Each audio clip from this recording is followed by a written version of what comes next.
अस्सलाम वालेकुम साथियों। नीतीश कुमार का जो बहिष्कार किया गया है मुस्लिम संगठनों के द्वारा, इसका असर भी देखने को मिला। उनके द्वारा बुलाए गए इफ्तार में मुसलमान समाज के लोग नहीं पहुँचे हैं, वहाँ पर उनके पार्टी के सिर्फ़ कार्यकर्ता और नेता लोग पहुँचे थे। यहाँ पे देखा गया है कि जो मुख्यमंत्री नीतीश कुमार है, उनका जो रोज़ा इफ्तार था, उसमें मात्र एक छोटे से हॉल के अंदर चंद लोग बैठे थे। पूरा हॉल भी भरा नहीं था। वो ऐसे में जो मुस्लिम संगठनों ने इनके खिलाफ जो बहिष्कार का जो ऐलान किया था, उसके असर साफ देखने को मिला है और नीतीश कुमार पर दबाव बनाने की कोशिश मुस्लिम संगठनों की तरफ से की गई है।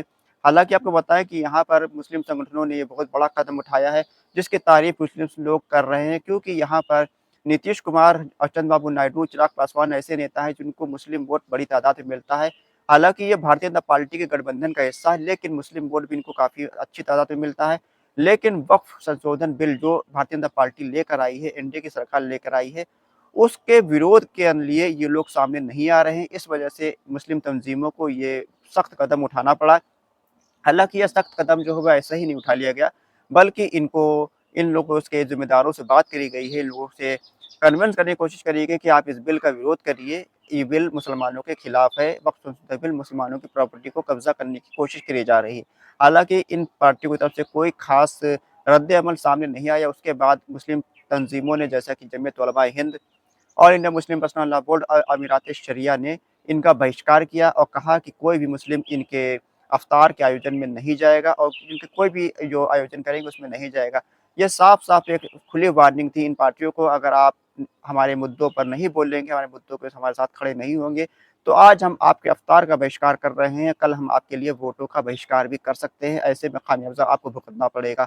ये जो पहल उठाई गई थी, इसके जो बानी माने जाते हैं वो असदुद्दीन ओवैसी माने जाते हैं, क्योंकि असदुद्दीन ओवैसी ने जंतर-मंतर के अंदर एक जो भाषण दिया था, जो प्रोटेस्ट के दौरान उन्होंने कहा था कि नीतीश कुमार, चंद्रबाबू नायडू, चिराग पासवान इन लोगों की जो राजनीति वो कर रहे हैं और भारतीय जनता पार्टी के दबाव में आकर वो राजनीति उनको ही नुकसान पहुँचाने वाली है। मुस्लिम समाज जो उनको वोट देता है, उन लोगों को चाहिए कि मुसलमान समाज के लिए साथ में खड़े हों और इस बिल का विरोध करें। अगर वो ऐसा नहीं करते तो उसका खामियाज़ा वो खुद भुगतेंगे। उसके बाद जमीयत उलमा हिंद के सदर अरशद मदनी साहब ने भी ये ऐलान कर दिया है कि इनका बहिष्कार किया जाएगा और ये वो लोग हैं जो सेकुलरिज़्म का लबादा ओढ़कर मुसलमानों के वोटों को हथियाने का काम करते हैं, मुसलमानों के वोटों की ठेकेदारी करने का काम करते हैं। हालाँकि मुसलमानों के मुद्दों पर ये काम करने वाले नहीं हैं।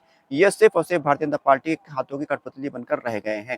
यहाँ पर देखने को मिला जिनका अवतार पार्टी थी, उसमें इनके पार्टी के चंद नेता लोग मौजूद थे, जैसा कि इनके पार्टी के विधायक, पूर्व विधायक वगैरह हो, प्रत्याशी हो, एमएलसी हो या फिर इनके पार्टी के कार्यकर्ता जुम्मन टाइप के लोग वहाँ पर मौजूद थे। कोई भी मकबूल अच्छा आदमी यहाँ पर, अच्छा नेता, बड़ा नेता कोई भी दीनी तंज़ीम से जुड़ा हुआ इनके अफ्तार में नहीं शामिल हुआ था।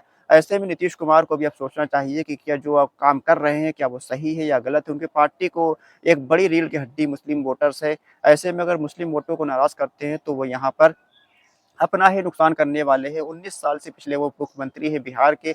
इसमें बड़ा योगदान मुस्लिम समाज का है, जो मुस्लिम समाज उनको वोट देता है। लेकिन अगर उनका यही रद्द-ए-अमल रहा, यही रवैया रहा, तो आज मुसलमानों ने उनका इफ्तार का बहिष्कार किया है, तो कल मुसलमान इनके वोटों का बहिष्कार भी कर सकते हैं। हालाँकि किशनगंज सीमांचल के इलाके में जो इनके पार्टी के प्रत्याशी थे, उनको लगभग 3,43,000 वोट मिला था। हालाँकि ये भारतीय जनता पार्टी के साथ गठबंधन में थे। लेकिन वहीं असदुद्दीन ओवैसी के इमाम पार्टी के प्रत्याशी को मात्र 3,10,000 वोट मिला था। ऐसे में ये माना जा रहा था कि जो मुस्लिम समाज का वोट है, बड़ी तादाद में इनके प्रत्याशियों को पड़ा है। लगभग 2 लाख से ज़्यादा वोट इनके प्रत्याशियों को मुसलमानों का पड़ा था। तो वहीं इमाम पार्टी को अगर यहाँ पर 1 लाख वोट और मिल जाता तो ये सीट इमाम पार्टी चुनाव जीत सकती थी। इमाम पार्टी वहाँ पर जीत हासिल हो सकती थी।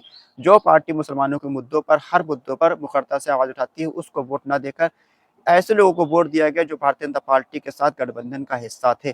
ऐसे में मुसलमानों को भी सोचना चाहिए कि आप किसको वोट दे रहे हैं, किसका साथ दे रहे हैं। आज आप जिसकी दरी बिछा रहे हैं, कल वो आपका साथ नहीं देगा।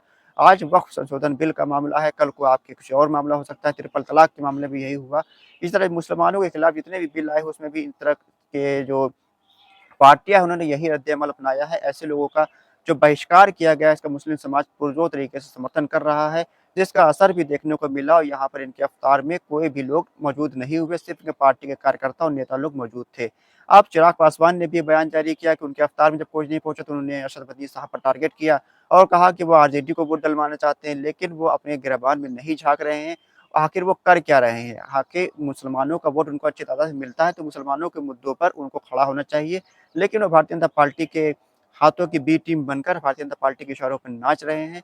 हालाँकि देखना होगा कि भारतीय जनता पार्टी को जब इनकी ज़रूरत नहीं होगी तो इनको लात मार देगी। भारतीय जनता पार्टी का यही रवैया रहा है तमाम अपने सहयोगी दलों के लिए।